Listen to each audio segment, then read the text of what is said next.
নমস্কার বন্ধুরা, আশ্বাস কুকবুকে সবাইকে স্বাগত জানাই। আজকে আমি মিল্ক পরোটা বানিয়েছি আর এটা ভীষণই নরম আর খুবই টেস্টি। বাচ্চা বড় সবাই খুব পছন্দ করবে আর এটা খেতে কিন্তু আলাদা কোনো কিছু আর লাগে না, এটা শুধুই খাওয়া যায়, ভীষণই টেস্টি। তাহলে এই মিল্ক পরোটা কী করে বানালাম চলুন আপনাদের ঝটপট দেখাই।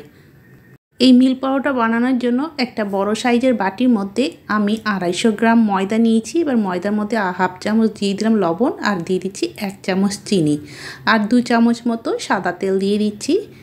দিয়ে ভালো করে ময়দার সাথে মেখে নিচ্ছি, খুব ভালো করে মেখে নিতে হবে। আর এখানে আমি ময়দাটা 250 গ্রাম নিয়েছি, আপনারা চাইলে বেশিও নিতে পারেন, বেশি নিলে কিন্তু তেলের পরিমাণ ময়ামটা একটু ভালো করে আর একটু বেশি দিলেই হয়ে যাবে। ভালো করে মেখে নিলাম। এইবার আমি একটা ডিম নিয়েছি, ডিমটা ভেঙে ময়দার মধ্যে দিয়ে দিলাম। ময়দার সাথেও ডিমটা আমি ভালো করে প্রথমে মেখে নিচ্ছি। ডিমটা দিলে খুবই সফট হবে পরোটা, তার জন্য একটা ডিম দিলাম। দিয়ে এবার ভালো করে ময়দার সাথে মেখে নিয়ে এবার আমি দুধ নিয়েছি, দুধ দিয়ে এবার অল্প অল্প করে দুধটা দিয়ে আমি একটা নরম ডো তৈরি করে নেব। এখানে জল দেব না, যেহেতু আমি মিল্ক পরোটা বানাচ্ছি তার জন্য দুধ দিয়ে আমি মাখছি। অল্প অল্প করে দিয়ে মেখে একটা দেখুন একেবারে সফট একটা ডো তৈরি করে নিয়েছি, ভীষণই সফট হয়। আর এটা কোনো রেস্টে রাখার প্রয়োজন নেই, আমি সাথে সাথেই এটা ভেজে নেব। তার জন্য প্রথমে লেচি কেটে নিচ্ছি, রুটির সাইজের করে লেচিগুলো আমি কেটে নিচ্ছি। প্রথমে হাফ ময়দা থেকে লেচি কেটে নিচ্ছি। লেচি কেটে নিয়ে তারপরে আমি এবার একটা ব্যালেন্স চাকি নেব, নিয়ে লেচিগুলোকে প্রথমে আগে একটা একটা করে গোল করে নিয়ে সুন্দর একটা শেপ দিয়ে নিচ্ছি। এভাবে একটা একটা করে এইভাবে দেখুন ঘুরিয়ে এইভাবে শেপ দিয়ে নিলাম ভালো করে। তাই প্রতিটাই আমি লেচিগুলো এইভাবে গোল গোল করে নিয়ে ভালো করে শেপ দিয়ে থালায় রেখে দিয়েছি।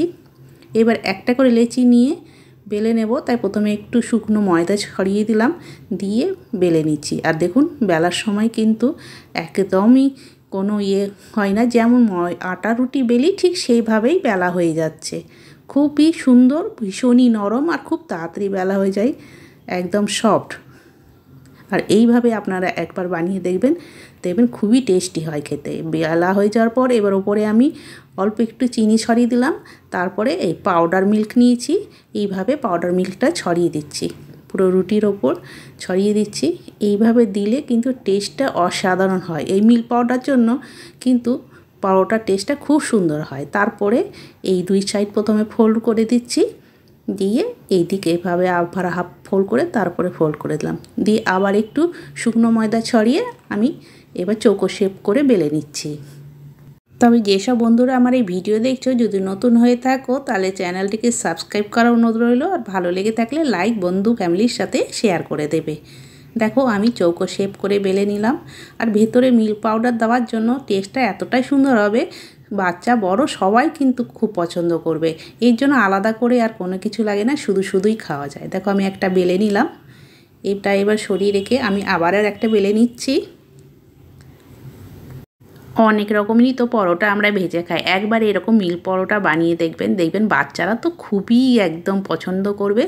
বাচ্চা কেন, বড়রাও কিন্তু খুব পছন্দ করবে। আমি তো এইভাবে বানিয়ে খেয়ে দেখছি, ভীষণই টেস্টি হয়।